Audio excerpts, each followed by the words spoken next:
వారి వైపు చూసినప్పుడు ఖచ్చితంగా దేవుని బాగు చేసే దేవుడు, రక్షించే దేవుని చేతులకి అప్పగించడానికి మన వంతు కృషి, మన వంతు ప్రయత్నం మనము చెయ్యాలా లేదా? చెయ్యాలి. దేవుని మాటలు ఎన్ని వింటున్నామండి.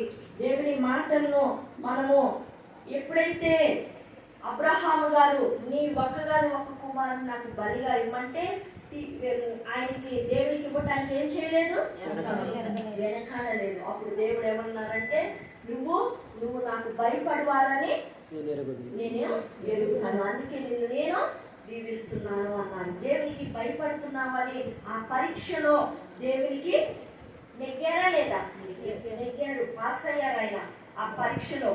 కాబట్టి ఈ యొక్క సమయంలో దేవునికి ఏది ఇవ్వాలన్నా సరే దేనికి వెనకాడలేదు అబ్రహాము గారు.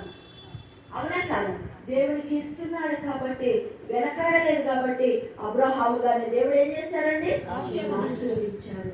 కాబట్టి ఆశీర్వాదం కావాలి కానీ ఇంకా దేవుడిచ్చే ఆ గుణ లక్షణాలు లేకుండా మనం ఆశీర్వదించబడతామా? మరి మన మధ్యన రమేష్ వాళ్ళ అమ్మగారు మరి నిజంగా వాళ్ళ కొడుకు వాళ్ళ ముందు వెళ్ళి ఉండి పరిచర్య చేస్తూ ఉన్నారంటే అది మామూలు విషయమో కాదు.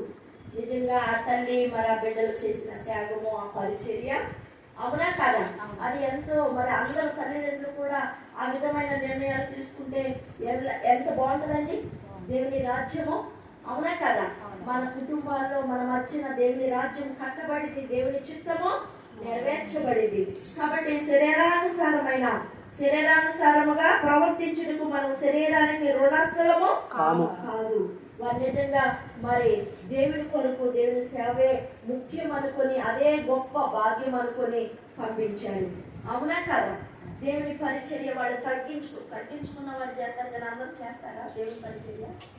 చేస్తారా? నాకు ఆశ్చర్యం వేస్తుంది. ఆ బిడ్డలు అక్కడ అంత పరిచర్య అంత తగ్గించుకొని చేస్తా ఉంటే నాకే ఆశ్చర్యం వేస్తుంది. నిజంగా ఈ బిడ్డలు ఎంత తగ్గించుకుంటున్నారు. వాళ్ళ స్థితిగతులు పక్కన పెట్టేశారు, అన్నిటిని పక్కన పెట్టి దేవుని కొరకు వాళ్ళు ఏం చేస్తా ఉన్నారు? శరీరానుసారంగా ప్రవర్తించుటకు మనం శరీరానికి రుణస్థలము కాము. అవునా కాదా? ఆత్మానుసారముగా మనము జీవిస్తే మనకి సమాధానము, జీవము.